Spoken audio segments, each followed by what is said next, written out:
Welcome to What Are Junk Bonds? My name is Rodney Constable. I'm the president and founder of Simple Market Signals at simplemarketsignals.com. I'm a former financial advisor and a former vice president and regional sales manager for Oppenheimer Funds, the mutual fund company. Junk bonds are higher yielding, lower credit quality bonds that have a credit quality below BBB. So BBB is the lowest investment grade rating on a bond. So a BBB bond is still considered investment grade, but it is the lowest credit quality of all investment grade bonds. So junk bonds carry a rating of BB or lower. Junk bonds are less interest rate sensitive than high quality bonds. However, junk bonds are more credit sensitive than high quality bonds. And as such, junk bonds are more highly correlated to equities than high quality bonds. I want to repeat that last bullet point because it's so important for you to memorize this. Junk bonds are more highly correlated to equities than high quality bonds. I want to tell you a quick story here before we go to the next slide. So, it's probably been 15 years ago when I was with Oppenheimer Funds, the mutual fund company. A financial advisor called in, and he was talking to one of my colleagues, a younger guy that just got out of college. And my colleague called me to get on this call with him because he was really having a hard time with this financial advisor. The financial advisor was basically scolding him because the advisor had invested in one of our bond funds.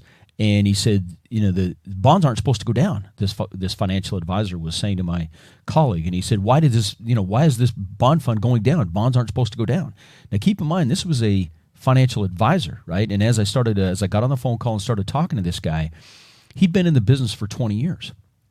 And when I looked at which fund he was in, I realized what he had done, and I realized the information gap that this guy obviously had. And so I asked him, I said, are you in front of a computer? Can you pull up a charting service? Or is it, why do I need to do that? I said, just bear with me. So I walked him out there and we did an overlay chart where I showed him the correlation between high yield, low quality junk bonds, right? He was in one of our junk bond funds. There was nothing wrong with the fund. It was acting exactly the way it was supposed to in the environment we were in at the time. But junk bonds are very highly correlated to stocks, okay? So you cannot use, guys, even before I go to the next slide, I want to make sure you understand this. Please, please, please do not use junk bonds to diversify equities, okay? It doesn't work. You cannot offset equity risk using junk bonds, okay? So, but even a financial advisor, right, on this call, and this guy, after I showed him that chart, he got really quiet for probably 40 or 50 seconds. He didn't say anything. And he said, sir, talking to me, he said, sir, I have to tell you, I've been in this business for 20 years, and nobody ever explained this to me. Thank you so much, okay? So please don't take this junk bond presentation that you're on right now lightly. This information, so many people, even financial advisors, don't fully understand this, okay? So again, just to recap this slide real quick, junk bonds, they're higher yielding, lower credit quality bonds or bond funds, right? ETFs, however you get into it, it doesn't matter whether it's an individual bond or a whole collection of them. If they're below BBB credit quality, again, BBB is the highest investment grade. I'm sorry, the lowest investment grade. I said that wrong, so I apologize. So BBB is the lowest investment grade rating. So a junk bond is rated BB or lower, and junk bonds are less interest rate sensitive but more credit sensitive than high quality bonds, okay? And junk bonds are very highly correlated to equities. So just keep that in mind here, okay? So junk bonds create a better income stream for you than high quality bonds, right? They're going to have a higher yield, okay? So they're going to provide a very nice income stream for you.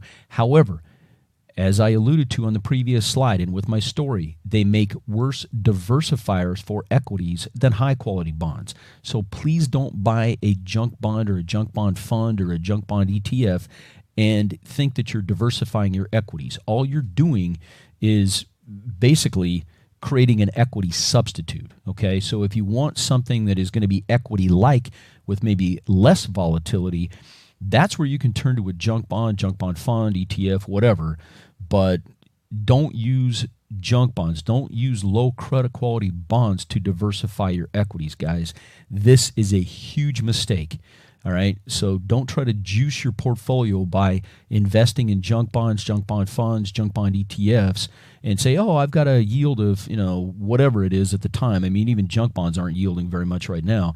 I've heard of junk bonds yielding less than 4% in this environment. So it's just, I'm very concerned about the overall bond market here as a whole, as an aside here, but I think the whole bond market is far riskier than the stock market at this point. I'm just going to put it out there. But again, please, don't use junk bonds to diversify your equities. Junk bonds can be used as an equity substitute. And again, junk bonds are issued with companies with lower credit ratings. So companies that have a lot of debt, or generally that's the case, right? They have a ton of debt and they can't issue bonds. These companies can't issue high quality bonds. Their credit rating is lower, so they have to issue these higher yielding, lower credit quality bonds, and the nickname is junk bonds. So junk bonds carry a higher risk of default than higher quality bonds, okay? But the higher yield helps to compensate for the additional default risk. All right. And when I went back and did the research for this presentation, what I found is during the last two recessions, we had a recession in 2001, and then we had another recession that straddled 2008 into 2009. During those last two recessions, high yield bond defaults reached 14+%. So 14% plus, according to Fitch Ratings Agency. Okay, so this is research I did that, Fitch put this out, right? It's called Fitch Rating Agency. And during those last two recessions, 01 and then 08, 09, high yield bond defaults got to 14+%. All right, so just have to understand that if you are using junk bonds, high yield bonds, the risk of default, especially in a recession, becomes pretty high. If you would like to find out more about becoming a successful investor, I would highly suggest you watch my information-packed Successful Investor webinar. That webinar is out on my YouTube channel. I will also leave a link to that webinar in the description box below this video. The webinar lasts about an hour. Folks, I promise you, it will be one of the most enlightening, most important hours you have ever invested in your own knowledge. Please go out and watch this webinar, okay? So invest that hour in yourself, and then you can decide whether you want to work with me or not.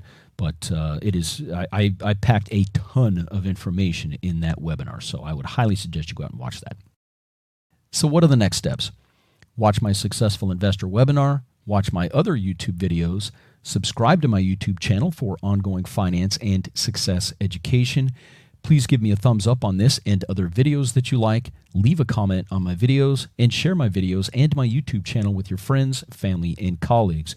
And please feel free to connect with me on social media. Thank you so much for being on this video with me. I really appreciate it, and I look forward to seeing you on the next video.